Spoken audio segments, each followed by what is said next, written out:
The future starts with the first spark of curiosity, the first question about what's possible, the first breakthrough that changed the world. At TI, these moments happen time and time again. And after only 3.5 years, our newest fab in Sherman, Texas is in production.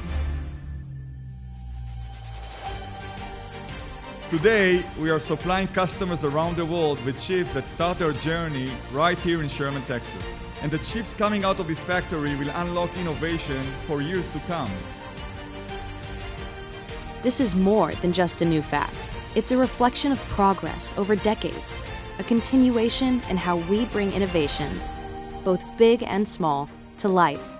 Today we celebrate not just the start of production of SM1, but also what the technology built in this factory will bring to this world. This is where we build the technology needed for today and the future.